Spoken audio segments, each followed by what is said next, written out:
everybody, I'm Daniel Kelly, former NFL scout, here to talk about Trevor Lawrence, and he's a bust. And I was the only voice in America that was saying it pre-draft. In fact, I put a 90% bust rate on Trevor Lawrence pre-draft before he was selected by the Jaguars. If you wish to go on Google and check that out, you just type in Daniel Kelly, Trevor Lawrence, 90%, and it should pop right up. I went back and looked at Lawrence extensively last year in his rookie season on game film. A 9-26 against Arizona, 11-14 against Indianapolis, and of course 1-2 against the New England Patriots. And there's things I liked about him, sure. I mean, he looks the part in the pocket. I mean, he looks well schooled in the pocket. I mean, he stands tall, smooth mechanics, good play action, looks the part in the pocket, but that's where it ends for me. And that's where it ended for me when he was coming out of Clemson as well. He just struggles downfield. And here's the thing about Trevor Lawrence. If there's one word, if I was sitting in an NFL meeting room, if there's one word I could use to describe Trevor Lawrence, it would be awkward.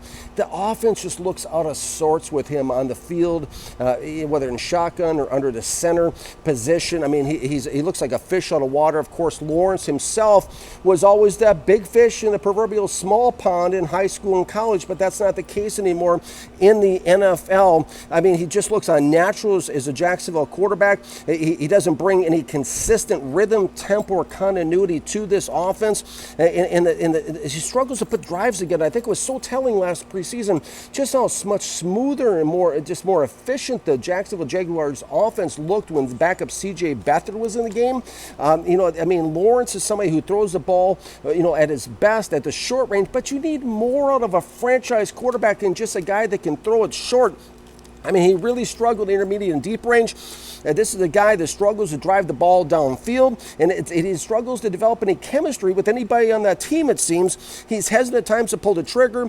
He was sacked 32 times, which ranks 15th in the National Football League. And when I go back and I look at all the analytics and metrics, I mean, everything supports the fact this guy ranks near the bottom in every major category that you could be ranked in, which is a huge concern compared to his peers. I mean, when I look at rotowire.com, playerprofile.com, ESPN.com, its completion percentage, 66.2%, ranks 32nd. Deep ball, 31.7%, ranks 26th. Under pressure, he only completed 34.8%, number 32. Red zone, he completed 48.3%, number 27 in the league.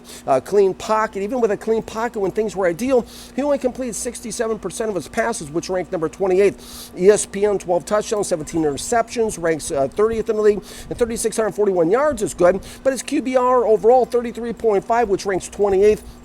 And maybe the most telling stats is completion against man coverage was only 51.3%, which ranks number 32 in the league, and his completion percentage against zone, 68.1%, which ranks number 23. I mean, I think this further illustrates that Lawrence definitely does struggle greatly to drive the ball downfield. And he also struggles to throw it in to that man coverage in the tighter windows, which is a real problem.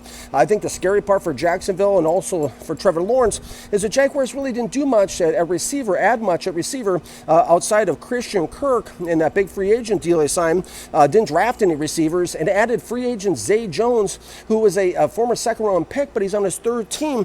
The concerning parts about Lawrence, again, for me, is just a lack of success at the intermediate and deep levels. Jacksonville's lack of commitment at the receiver position to try to help him, and Lawrence's inability, again, just to put together any type of sustained drives, any type of continuity in that offense, or bringing kind of rhythm, tempo to that offense. I mean, this is a guy, okay, that ranked number 7 in the NFL last year in total number of attempts.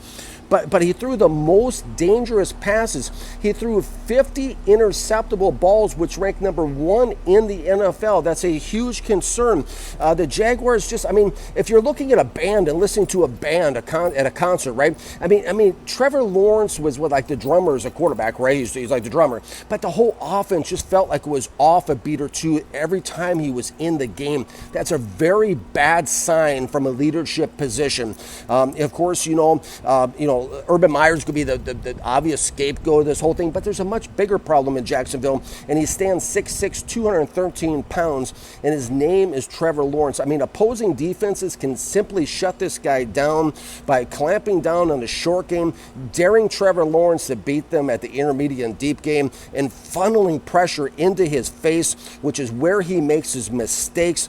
And I think it's most alarming, how Trevor Lawrence can't handle pressure in his face. And if you notice, the further Jacksonville starts to slide down, fall behind in the game on the scoreboard, the worse he gets, the more mistakes he makes, and the more, oh, what were you thinking throws does he make.